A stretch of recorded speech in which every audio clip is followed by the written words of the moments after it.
I'm originally from the city of Halab in Syria. When October 7th happened, that was a huge, huge tragedy and, a massacre, actually. And for me, after this long built relationship, my first reaction was grab your phone and call each and every friend you have in Israel. Be sure that it's safe, give them emotional support, and show them that no, people in the Arab world and Muslims, not all are happy. A lot of them sympathize, and a lot of them want to help. October 7, Israel went and changed the whole Middle East. One of the biggest changes that affected my home country of Syria. And for Syrians, we were very happy about Israel. They really appreciated it. And we thought, we beat our common enemy, so probably there is a new dawn in the horizon. Then 200 aerial bombardment came on all Syrian positions and destroyed all military facilities. And Syrians still said, you know what, we don't care about these military facilities. The previous regime used it to kill us. Let them destroy it. We don't care.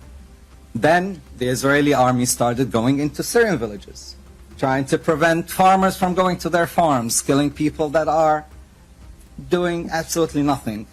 And then Syrians started to wonder, what's the end game here? What are we trying to achieve? What does Israel want? We just beat a common enemy. And of course, we recognize our problems.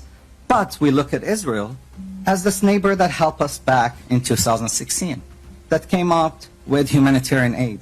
We need to understand, because Syrians really appreciated what you did. But I don't know why you don't want to listen to Syrians and give Syrians a chance. And I met President Shara about 2 weeks ago, and it was an interesting meeting.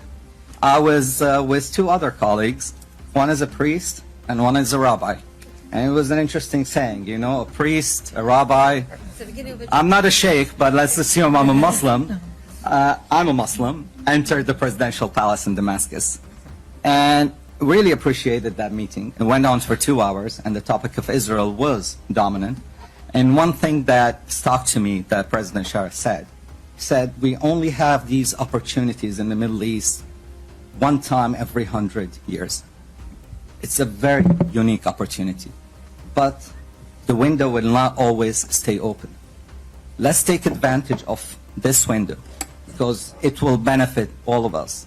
I want my children, I want Israeli children, I want Saudi children, I want Palestinian children, Jordanian, everyone, to grow up and feel hopeful